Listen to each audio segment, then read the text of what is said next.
Hello everyone और आप सबका स्वागत है बायोलॉजी लेक्चर सीरीज में। और आज हम क्या करेंगे, हम सॉल्व करेंगे NEET previous year questions for the topic anatomy of the flowering plants. तो पिछले लेक्चर में भी हमने जो नीट पीवाईक्यू सॉल्व किए थे, और मैं आशा करता हूँ आपको अब नीट का पैटर्न पता लग गया होगा कि नीट में किस प्रकार के क्वेश्चंस आते हैं। तो मैं आपको दोबारा बता देता हूँ, नीट में जो है मल्टीपल चॉइस क्वेश्चंस आते हैं। ठीक है, तो कुछ क्वेश्चंस डायरेक्टली होंगे, आपको 4 ऑप्शन दिए होंगे, आपको उसमें से सही आंसर चूज करना होगा।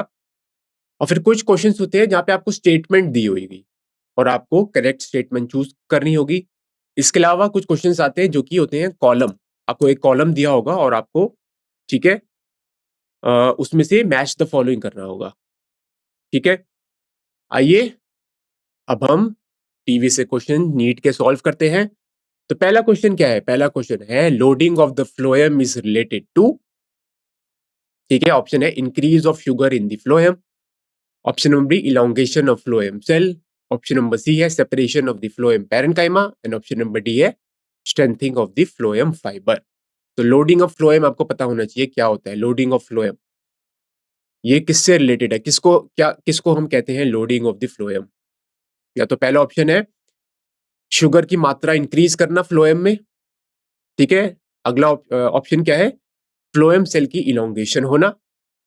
ठीक है, चौथा ऑप्शन है separation of the phloem parenchyma, phloem parenchyma का सेपरेट हो जाना, यानी कि विभाजन हो जाना उसका। एंड ऑप्शन नंबर डी है फ्लोएम फाइबर्स की स्ट्रेंथनिंग, की फ्लोएम फाइबर की मजबूती। तो इसका आंसर क्या होगा? इसका आंसर है increase of sugar in the phloem. तो लोडिंग ऑफ फ्लोएम का मतलब होता है फ्लोएम में या फ्लोएम सेल्स में शुगर की मात्रा का इंक्रीज होना, यानी कि फ्लोएम में चीनी शुगर जो होती है, शुगर एक, ठीक है, शुगर एक कार्बोहाइड्रेट है, तो उसमें वृद्धि होना उसकी कंसेंट्रेशन में, इसको हम कहते हैं लोडिंग ऑफ द फ्लोएम। तो इसकी एक्सप्लेनेशन हम देख लेते हैं। Phloem is involve in transport of organic food, आपको पता है। ठीक है, तो जब फ्लोएम में जो सेल्स होते हैं, sieve tubes, companion cells, phloem parenchyma, phloem fibres, तो ये सेल्स होते हैं, ठीक है, जो कि बनाते हैं फ्लोएम को। अब फ्लोएम का क्या रोल होता है? फ्लोएम, ठीक है, जो ऑर्गेनिक फूड मटेरियल होता है, ठीक है, उसकी ट्रांसलोकेशन में मदद करता है। तो ये खाना का बनता है, जैसे कि लीव्स में खाना बना बिकॉज ऑफ फोटोसिंथेसिस। फोटोसिंथेसिस का हो रही है लीव्स में, हो रही है क्योंकि लीव्स में क्लोरोप्लास्ट मौजूद है, क्लोरोप्लास्ट के अंदर क्लोरोफिल मौजूद होता है। तो लीव्स में फोटोसिंथेसिस के द्वारा ये ऑर्गेनिक फूड बनता है, और ये ऑर्गेनिक फूड फिर ट्रांसलोकेट होता है फ्लोएम की मदद से। अब ये है according to mass flow hypothesis, organic substance flow in the form of solution in sieve elements due to development of an osmotically generated pressure gradient। ठीक है, क्लियर है? अब एक मास फ्लो हाइपोथेसिस है, ठीक है, according to this hypothesis organic substances flow in the form of this solution. ये जो ऑर्गेनिक सब्सटेंसेस है, ठीक है, ये एक सॉल्यूशन की फॉर्म में फ्लो करते हैं सीव एलिमेंट्स में। ठीक है, और ये फ्लो किसकी वजह से हो रहा है? Because of development of an osmotically generated pressure. ठीक है, यहाँ पे ऑस्मोसिस, अब देख सकते हैं ऑस्मोसिस क्या होता है? Movement of the solvent particle from region of, अब इसके higher water potential to region of low water potential. ठीक है, क्लियर है? तो लोडिंग ऑफ फ्लोएम का मतलब होता है increase in the sugar content of the phloem. ठीक है, क्लियर? नेक्स्ट क्वेश्चन पे हम चलते हैं। नेक्स्ट क्वेश्चन है a leaf primordium grows into the adult lamina bye the means of. ठीक है, तो लीफ प्राइमोडिया आपको पता है, प्राइमोडिया मैंने आपको पहले ही बताया था, प्राइमोडिया क्या होता है? प्राइमोडिया हम दोबारा देख लेते हैं। It is a group of cells that give rise to a organ.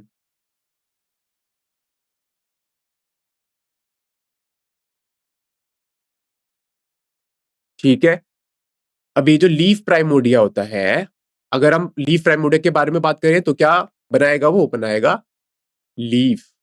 Leaf एक प्रकार का ऑर्गन है।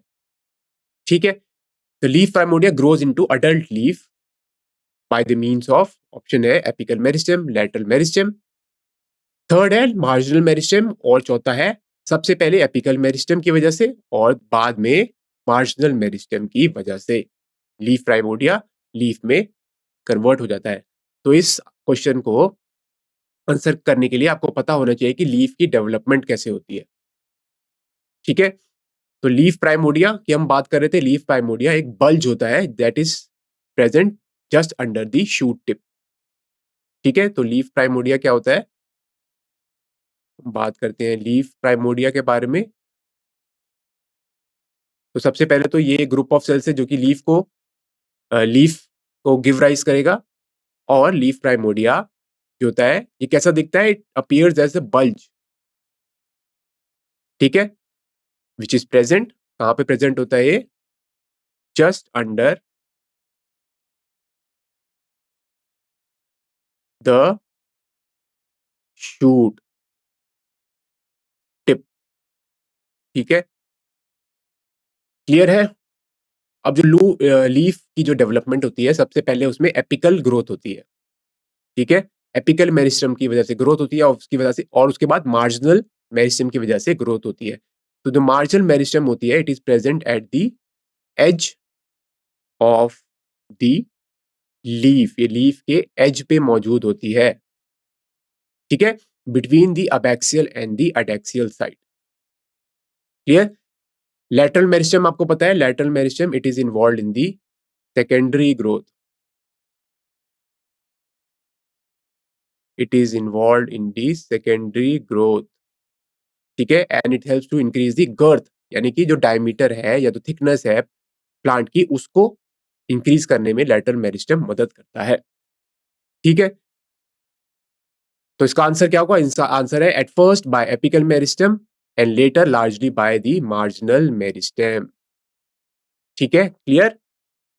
इसकी एक्सप्लेनेशन हम देख लेते हैं। A leaf primordia grows into adult leaf lamina bye the means of apical meristem first and later by the marginal meristem. ठीक है, क्लियर। तो आपको पता है इन मेरिस्टम में क्या मौजूद होते हैं, मेरिस्टेमेटिक सेल्स जो कि कंटिन्यूअसली डिवाइड कर रहे होते हैं। ठीक है, आगे चलते हैं नेक्स्ट क्वेश्चन पे। At maturity which of the following is enucleate, यानी कि आपको चार ऑप्शन दिए हैं, sieve cells, companion cell, palisade cell और कॉर्टिकल सेल्स। तो आपको बताना है इन चारों सेल्स में से ऐसे कौन से सेल्स होते हैं जब वो मैच्योर हो जाते हैं तो उनमें न्यूक्लियस मौजूद नहीं होता। ठीक है, they become E nucleate. E nucleate का मतलब होता है विदाउट न्यूक्लियस। अभी जो क्वेश्चन है नीट 1997 में आया हुआ है, तो ये आप देख सकते हैं बिल्कुल स्ट्रेट फॉरवर्ड क्वेश्चन है। ठीक है, तो आपको जाइलम एंड फ्लोएम अच्छे से पढ़ना है। इसके लिए आपको जाइलम के कंपोनेंट्स के बारे में पता चाहिए कि जाइलम किस किस सेल्स का बना होता है। तो जाइलम बना होता है वेसल्स, ट्रकीज, जाइलम पैरेन्काइमा और जाइलम फाइबर्स। वैसे ही जो होता है phloem, phloem is made up of, किससे बना होता है, phloem is made up of phloem fibres, phloem parenchyma. ठीक है, सीव ट्यूब्स और कंपेनियन सेल्स। तो ऐसे कौन से सेल्स होते हैं जो जब मैच्योर हो जाते हैं they lose their nucleus. Answer देख लेते हैं इसका, सीव सेल्स। सीव सेल्स जो होते हैं जब, ठीक है, अर्ली स्टेजेस में दे हैव द न्यूक्लियस, उनके पास न्यूक्लियस होता है अर्ली स्टेजेस में। जब वो मैच्योर हो जाते हैं तब दे लूज देयर न्यूक्लियस, यानी कि उनमें से nucleus they become E nucleated. ठीक है, दे लूज देयर न्यूक्लियस। ठीक है, इसकी एक्सप्लेनेशन देख लेते हैं हम। इसकी एक्सप्लेनेशन है सीव ट्यूब्स, ठीक है, they do not have ribosomes और the nucleus and thus need companion cell to help them function as transport molecules। तो ये जो होते हैं सीव ट्यूब्स होते हैं, ये कंपेनियन सेल से एसोसिएटेड होते हैं। अब सीव ट्यूब्स में अपना न्यूक्लियस और राइबोसोम्स नहीं होते, तो राइबोसोम्स क्या बनाते हैं, ये they are involve in the protein synthesis.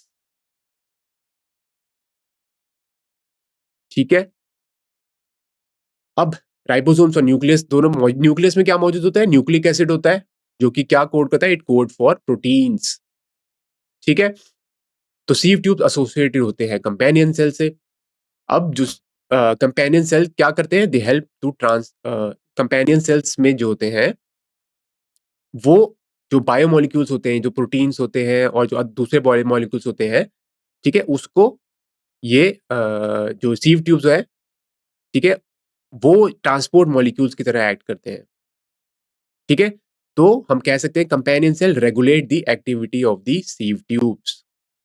इसके बाद companion cell provide sieve tubes with protein necessary for signaling and ATP in order to help them transfer molecules between different parts of the plant।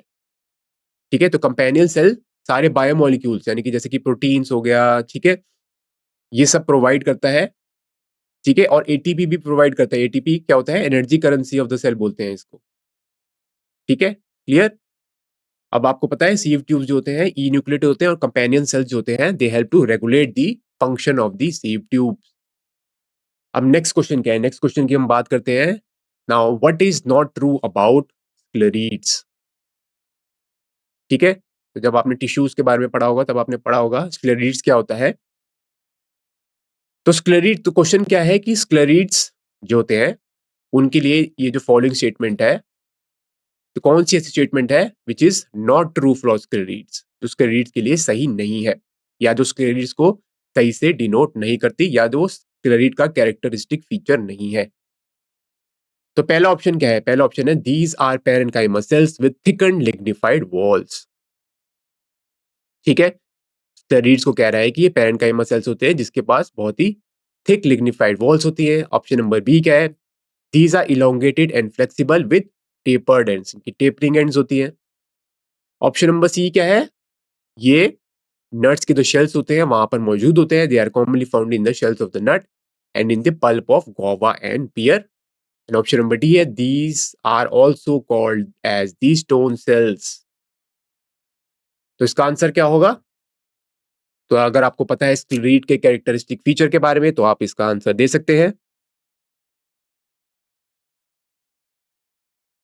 उसका answer है these are parenchyma cell with thick and lignified walls. ये parenchymatal sales ही होते हैं जिसकी walls जो होती है वो काफी थिक होती है एंड कंसिस्ट ऑफ लिग्निन। ये लिग्निन की बनी होती है। ठीक है, तो इसकी एक्सप्लेनेशन हम देख लेते हैं। अब ये एक्सप्लेनेशन है स्क्लेरीड are small bundle of parenchymal tissues in plants that form durable layers such as the cores of apples and the gritty texture of the pears। ठीक है, तो ये स्क्लेनकाइमेटल सेल्स होते हैं। ठीक है, और the cells can be isodiametric, prosenchymatic, forked or fantastically branched। The cell wall fill nearly all the cell's volume. The shells of many seeds like those of nuts as well as the stones of the drupe like cherries or plums are made up of sclerids। ठीक है, स्क्लेरिड्स क्या होते हैं? They are the small bundles of the parenchyma tissue. ठीक है, clear? आगे चलते हैं हम।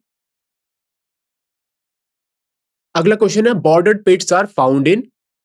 ठीक है, तो ऑप्शंस है sieve cells, vessel walls, companion cells और सीव ट्यूब वॉल्स। अब बॉर्डर पिट्स कहाँ मौजूद होते हैं? तो आपको इसके लिए पता होना चाहिए बॉर्डर पिट्स पहले तो होते क्या है। तो ये पिट्स कहाँ मौजूद होते हैं? कह रहे हैं या तो सीव सेल्स में मौजूद होते हैं, वेसल वॉल्स में, कंपेनियन सेल या सीव ट्यूब वॉल्स। कहाँ पर ये बॉर्डर पिट्स मौजूद होते हैं? तो इसका आंसर क्या होगा? तो आप देख सकते हैं बहुत सारे क्वेश्चन हैं जो जाइलम और फ्लोएम से आए हैं। ठीक है, तो आपको इन सबके कैरेक्टरिस्टिक फीचर के बारे में पता होना चाहिए। वेसल्स, सीव सेल्स, कंपेनियन सेल्स, कौन से सेल में न्यूक्लियस नहीं है, कौन से सेल लिविंग है, कौन से सेल नॉन लिविंग है। ठीक है, तो इसका आंसर हम देखते हैं vessel wall. Border pits are present in the vessel walls. ठीक है, एक्सप्लेनेशन हम देख लेते हैं इसकी। The walls of the xylem vessels are lignified and bordered pits are common in the vessel walls. यानी कि जो जाइलम की जो वेसल्स होती है उनकी वॉल काफी लिग्निफाइड होती है, उसमें लिग्निन मौजूद होता है और उसमें बॉर्डर पिट्स मौजूद होते हैं। अब बॉर्डर पिट्स क्या होता है? The border pit represent essential features within the lignified cell walls of xylem। xylem conduits कौन से होते हैं? Vessels and tracheids। तो बॉर्डर पिट्स जो है वो ट्रकीड्स और वेसल दोनों में मौजूद होते हैं। ठीक है, और इनका क्या रोल होता है? They help in the conduction of the water या transportation of the water in higher plants. ठीक है, क्लियर? आगे चलते हैं अगले प्रश्न में। अगला प्रश्न है एंगुलर कॉलनकाइमा अकर्स इन। एंगुलर कॉलनकाइमा कहाँ मौजूद होता है? तो ऑप्शन है कुकुरबिटा, एलियंथस, एल्थिया और सैल्विया। तो चार ऑप्शन में से आपको चूज करना है इन चारों प्लांट्स में से कहां पर एंगुलर कॉलनकाइमा मौजूद होता है? ठीक है, एंगुलर कॉलनकाइमा की हम बात कर रहे हैं। तो कॉलनकाइमा सेल्स क्या होते हैं? ये हमें मैकेनिकल सपोर्ट प्रोवाइड करते हैं प्लांट को। It provides the mechanical support. ठीक है, तो पहला क्या है? कुकुरबिटा। तो इसका आंसर है कुकुरबिटा। कुकुरबिटा में एंगुलर कॉलनकाइमा मौजूद होता है। ठीक है, इसका आंसर हम देख लेते हैं, एक्सप्लेनेशन देखते हैं। एक्सप्लेनेशन है, along with providing mechanical strength, collenchyma also provides flexibility to the organ and allow their bending. ठीक है, तो एंगुलर कॉलनकाइमा जो होते हैं, इट अलाउज बेंडिंग, ये बेंड करने में मदद करता है। और ये कहां मौजूद होता है? कुकुरबिटा में। ठीक है, क्लियर। आगे चलते हैं अगले क्वेश्चन पे। अगला क्वेश्चन है, an organised and differentiated cellular structure having cytoplasm but no nucleus. तो ऐसा कौन सा सेलुलर स्ट्रक्चर होता है जो कि डिफरेंशिएटेड होता है? डिफरेंशिएटेड मतलब it perform specific function. It perform the specific function. ठीक है, तो ऐसा कौन सा सेल है जिसमें न्यूक्लियस नहीं होता? ऑप्शन है vessels, xylem parenchyma, sieve tubes और ट्रकीट्स। ठीक है, वेसल्स किसके पार्ट होते हैं? जाइलम के। जाइलम पैरेन्काइमा भी जाइलम का पार्ट है। सीव ट्यूब्स पार्ट है फ्लोएम के। और ट्रकीट्स ये होते हैं पार्ट दोबारा जाइलम के। ठीक है, तो इसका आंसर क्या होगा? ये क्वेश्चन नीट 1991 में आया हुआ है। ठीक है, तो आइए आगे चलते हैं। इसका आंसर है सीव ट्यूब्स। जो सीव ट्यूब्स होते हैं उनमें न्यूक्लियस मौजूद नहीं होता। इसके बारे में हम पहले भी चर्चा कर चुके हैं। तो ठीक है, देखते हैं explanation. Internally sieve tubes possess peripheral layer of cytoplasm and they are devoid of the nucleus. तो आपने देखा था, हमने जो पिछले क्वेश्चन हमने पढ़े थे, जो सीव ट्यूब्स होते हैं they are associated with the companion cells. तो सीव ट्यूब्स में न्यूक्लियस मौजूद नहीं होता and the companion cells they help in regulating the functions of the sieve tubes. अब सीव ट्यूब्स होते हैं, ठीक है, they are living cells and the cell wall of the sieve tubes are thickened, ठीक है, देन द सराउंडिंग पैरेन्काइमा। ठीक है, तो सीव ट्यूब ऐसे सेल्स होते हैं जिनमें न्यूक्लियस मौजूद नहीं होता और ये एसोसिएटेड होते हैं कंपेनियन सेल से, जो कि इन सीव ट्यूब्स की एक्टिविटीज को रेगुलेट करता है। सारे प्रोटीन्स प्रोवाइड करता है इसको, ठीक है, सारे बायोमोलिक्यूल्स इसको प्रोवाइड करेगा। ठीक है, और ट्रांसपोर्ट प्रोटीन्स भी प्रोवाइड करता है। अब नेक्स्ट क्वेश्चन है, कॉलनकाइमा अकर्स इन। तो ये काफी स्ट्रेट फॉरवर्ड क्वेश्चन है, कॉलनकाइमा कहां पर मौजूद होता है? ठीक है, ऑप्शन है herbaceous climber, option number B woody climbers, option number C है क्लाइंबिंग सिम, और ऑप्शन नंबर डी है वाटर प्लांट्स। ठीक है, तो कहां पर कॉलनकाइमा मौजूद होता है? या तो ये हर्बेशियस क्लाइंबर्स में मौजूद होता है, वुडी क्लाइंबर्स, क्लाइंबिंग स्टेम्स, या वाटर प्लांट्स। तो कॉलनकाइमा आपको पता है क्या प्रोवाइड करता है? Mechanical support. तो इसका आंसर क्या होगा? इन क्लाइंबिंग स्टेम्स। ठीक है, देख लेते हैं कॉलनकाइमा, इसकी एक्सप्लेनेशन देखते हैं हम। Collenchyma is abundant in the climbing stems providing the mechanical strength. ये मैकेनिकल स्ट्रेंथ देता है। ठीक है, मैकेनिकल सपोर्ट प्रोवाइड करते हैं कॉलनकाइमा सेल्स। अब कॉलनकाइमा के बारे में हम पढ़ लेते हैं। Collenchyma is a type of plant tissue characterized by elongated cells with unevenly thickened cell walls. ठीक है, ये इलोंगेटेड सेल्स होते हैं, इनकी वॉल्स होती है वो काफी अनइवनली थिकन्ड होती हैं, प्रोवाइडिंग स्ट्रक्चरल सपोर्ट। तो स्ट्रक्चरल सपोर्ट देते हैं टू यंग ग्रोइंग पार्ट्स, ठीक है, of the plant such as stem and the petiole. तो पीटियोल क्या होता है? It is the stalk of the leaf, इसको हम बोलते हैं पीटियोल। तो ये मैकेनिकल सपोर्ट देता है। ठीक है, क्लियर। आगे चलते हैं अगले क्वेश्चन पे। अगला क्वेश्चन है, for union between stock and the scion in grafting which one is the first to occur. ठीक है, तो आपको स्टॉक और साइकन के बारे में पता होना चाहिए यहाँ पे। ठीक है, आपने ग्राफ्टिंग के दौरान इस टर्म्स के बारे में पढ़ा होगा कि स्टॉक और साइकन क्या होता है। ठीक है, तो जब हम स्टॉक और साइकन को आपस में जोड़ते हैं, ठीक है, ग्राफ्टिंग के दौरान, तो सबसे पहले कौन सा इवेंट होता है? सबसे पहले क्या होता है? या तो कैलस बनता है। अब कैलस क्या होता है? It is undifferentiated mass of cells. Callus is known as undifferentiated mass of cells.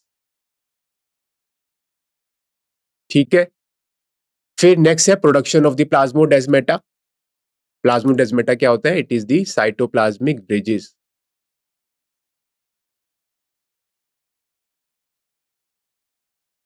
ठीक है, अब नेक्स्ट है differentiation of new vascular tissues, और चौथा ऑप्शन है regeneration of cortex and epidermis. तो स्टॉक एंड साइकोन जब को हम जोड़ते हैं तो क्या होता है? ठीक है, क्लियर, आगे चलते हैं हम। तो इसका आंसर है फॉर्मेशन ऑफ द कैलस। ठीक है, सबसे पहले कैलस बनता है यानी कि मास ऑफ अनडिफरेंशिएटेड सेल्स। तो पहला क्या है? इनग्राफ्टिंग। ठीक है, union between stock and scion produces undifferentiated mass of cells known as the callus. तो सबसे पहले कैलस बनता है which is the undifferentiated mass of cells, और कैलस में फिर डिफरेंशिएशन होती है और उसकी वजह से अलग अलग सेल्स बनते हैं जो कि अलग अलग फंक्शंस करते हैं। ठीक है, अब grafting is the method of plant. हम ग्राफ्टिंग के बारे में पढ़ लेते हैं। It is a method of plant propagation. ये एक प्लांट प्रोपोगेशन का मेथड है जो कि वाइडली यूज्ड इन हॉर्टिकल्चर। तो यहाँ पे क्या होता है? Where the tissues of one plant are encourage to fuse with another those of another. ठीक है, तो एक प्लांट का हम टिश्यू लेते हैं, उसको फ्यूज कराते हैं दूसरे प्लांट से। ठीक है, and it is a method of plant propagation. It is most commonly used for the propagation of trees and shrub which are grown commercially। तो कॉमर्शियल यूज है ग्राफ्टिंग का। ठीक है, now grafting is limited to dicots and gymnosperms. Monocot lack the vascular cambium required. तो जो grafting होती है ये सिर्फ एंजियोस्पर्म्स, तो डाइकॉट्स क्या होते हैं? एंजियोस्पर्म्स। तो डाइकोटिलिनस प्लांट और जिम्नोस्पर्म जो होते हैं उसमें ग्राफ्टिंग काफी सक्सेसफुल है, पर मोनोकॉट्स में नहीं सक्सेसफुल हो पाती क्योंकि वहां पे वेस्कुलर कैम्बियम भी मौजूद नहीं है। ठीक है, तो वेस्कुलर कैम्बियम क्या बनाएगा? ये बनाएगा फ्लोएम और जाइलम। ठीक है, क्लियर है? कैम्बियम में क्या होते हैं? मेरिस्टेमेटिक सेल्स होते हैं। क्लियर है? तो आपको पता है ग्राफ्टिंग क्या होता है, और ग्राफ्टिंग में जब हम करते हैं तो सबसे पहले कैलस बनता है। ठीक है, अब आगे नेक्स्ट क्वेश्चन की बात करते हैं। Organisation of stem apex into corpus and tunica is determined mainly by, यानी कि स्टेम एपेक्स जो है, ठीक है, आपको पता होगा स्टेम एपेक्स के बारे में, या शूट एपिकल मेरिस्टेम में। ठीक है, अब ये जो कॉर्पस और ट्यूनिका बनते हैं वहां पर, ठीक है, उसकी ऑर्गेनाइजेशन को कौन डिसाइड करता है? Option A planes of cell division, option number B है regions of meristematic activity, option number C है रेट ऑफ सेल ग्रोथ, और ऑप्शन नंबर डी है root rate of shoot tip growth.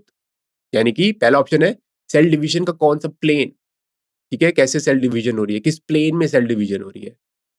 Next option है meristematic जो activity होती है उसके reason पे ये डिपेंड करता है। नेक्स्ट ऑप्शन है सेल ग्रोथ के रेट पे, और चौथा ऑप्शन है शूट टिप ग्रोथ के रेट पे। तो उसका आंसर देख लेते हैं। इसका आंसर है planes of the cell division. ठीक है, तो आपको पता होना चाहिए कि ट्यूनिका क्या होता है और कॉर्पस क्या होता है। तो जो आउटर मोस्ट लेयर होती है शूट एपेक्स की, ठीक है, सबसे पहले वो प्रोटोडर्म में डेवलप करती है। ठीक है, उसके बाद इट जनरेट्स द एपिडर्मिस, ठीक है, of both stem as well as the leaf. ठीक है, तो आउटर मोस्ट लेयर होती है उसको हम बोलते हैं ट्यूनिका, और जो इनर मास ऑफ मेरिस्टेम होता है इसे हम बोलते हैं कॉर्पस। ठीक है, where the cells divide in various planes to give rise to procambium and the ground tissue. तो आउटर मोस्ट लेयर क्या हो गई? ट्यूनिका हो गई। ठीक है, और जो इनर मास ऑफ मेरिस्टेम है इसे हम बोलते हैं कॉर्पस। तो ट्यूनिका में एंटीक्लाइनर डिविजन्स होगी जिसकी वजह से ये एपिडर्मिस बनाएगा। ठीक है, एपिडर्मिस किसकी? स्टेम और लीव्स की, और जो कॉर्पस है वो डिवाइड करता है और बनाता है प्रोकैम्बियम और ग्राउंड टिश्यूज। ठीक है, तो इसी के साथ हम इस लेक्चर की समाप्ति करते हैं। हम बाकी के जो नीट प्रीवियस क्वेश्चन हैं वो अगले सेशन में सॉल्व करेंगे। आप इस सेशन को सुनने के लिए आपका बहुत बहुत धन्यवाद।